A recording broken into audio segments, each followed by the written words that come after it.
All right, but first, my thoughts at the end of day 37, America in shutdown. All right, when we use the phrase scientific study in a headline or on television, it's meant to convey a sense of seriousness, of scientific rigor. And when such studies are conducted on patients, researchers must account for variables such as a patient's age, medical history, current disease progression, just to name a few things. Then the manner in which that data is organized, examined, and then reported can determine a lot about whether the study is credible or not. Well, a survey or study released yesterday on hydroxychloroquine for use on COVID patients is shockingly irresponsible, and as top virologists are saying, perhaps even agenda-driven. It was published in preprint form and not yet peer-reviewed, and it claims to show that hydroxychloroquine shows no effectiveness against COVID, and its use could actually, according to this survey, lead to an even higher fatality rate. Sounds terrible.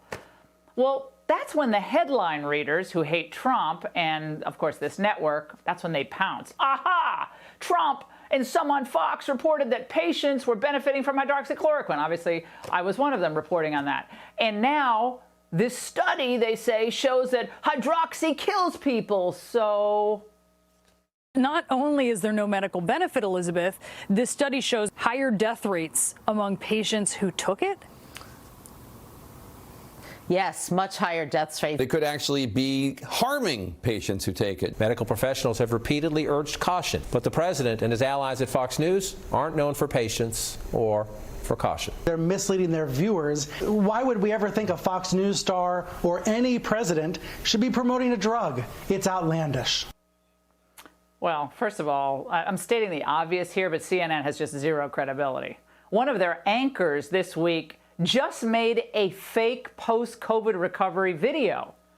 Okay, they have zero standing to critique anyone else's motives or trustworthiness. Maybe people actually want to help America. Ever heard of it?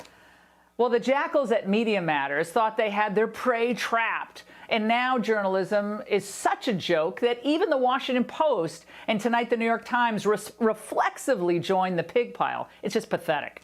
Now, I'm not a doctor, I don't play one on TV, but renowned French virologist Dr. Didier Raoult released his own study on hydroxychloroquine and azithromycin just a few weeks ago.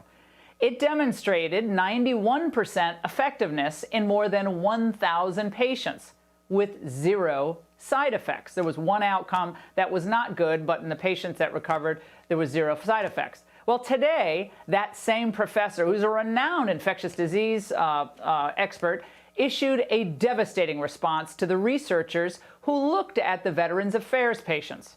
He said, in the current period, it seems that passion dominates rigorous and balanced scientific analysis and may lead to scientific misconduct. And this article, study is referring to, is an absolutely spectacular example of this. The analysis of the data shows two major biases. He goes on to mention three. Lymphopenia is twice as common in the HCQ hydroxychloroquine groups as the non-HCQ group. And there is an absolute correlation between lymphopenia and fatality rate, which is well known. Well, that obviously would account for a higher rate of death in those two groups, which the anchors were so excited to talk about. Well, another reason the study's an absolute mess is that it appears from one of the tables in the study, it appears that it shows significant differences in outcomes, that hydroxychloroquine plus azithromycin was given after patients were intubated. Well, as doctors on the show have said multiple times, and as Professor Raoult writes, this is unreasonable at the time of the cytokine storm. That's after you got really sick, as it is unlikely that hydroxychloroquine alone would be able to control patients at this stage of the disease.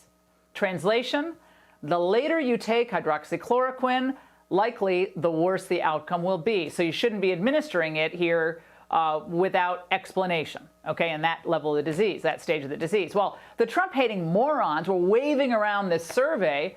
They didn't even notice that, quote, incomprehensibly, the untreated group actually received azithromycin in 30% of the cases, without this group being analyzed in any distinct way. All right, newsflash. Azithromycin is also a proposed treatment for COVID with in vitro efficacy. Okay, it doesn't take a PhD in microbiology, guys, to understand that the group that was untreated cannot then be treated with meds that are actually, in their own way, perhaps partially effective as therapies. Even the Secretary of Veteran Affairs had to admit the weakness of this study. That's an observational study. It's not a clinical study. It was done on a small number of veterans, sadly, those of whom were in the last stages of life, and the drug was given to them. We know the drug has been working on middle-aged and younger veterans. The drug to be delivered to the city of New York. Working in stopping the progression of the disease. So this begs the question. Why did the Associated Press, one of the few truly professional media outlets left in America, why did they go with the story? Now check out its headline. There it is. More deaths, no benefit from malaria. This is the AP. Do they have any standards? Surely they have some really smart folks over there who just want to help people and, have all the caveats in there. But at least read the study or the survey.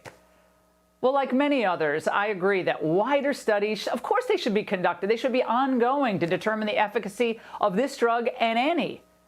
But why deny or even mention the positive results from legitimate studies in favor of these shoddy surveys, like the one we just discussed, that seem to be irresponsibly then repurposed by the AP? So what's driving this? It's a blind obsession to disprove the effectiveness of a drug that is being used right now, tonight, in medical centers across America with COVID patients. A drug that's been around for decades. Is this a mad impulse to discount any benefit from the therapy? Is it triggered by pure hatred of Trump, of Fox, of me? I don't know. Is it motivated by a secret desire to keep America hopeless? Or the shutdown going on through the election? I'm open to any theory at this point. If the impulse was purely scientific and health-focused, why haven't we seen the same volume of coverage and scrutiny of other, far more expensive, and also, no controlled, completely double-blind study, unproven treatments? Actemra, remdesivir, I've talked about both of them. Just to name a few, there are others being looked at.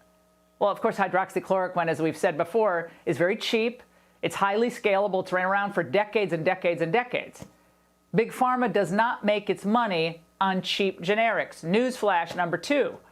They make their money on new drugs and vaccines. Some of those could be great. They might work better. They might be, the be-all, end-all. That'll be fabulous.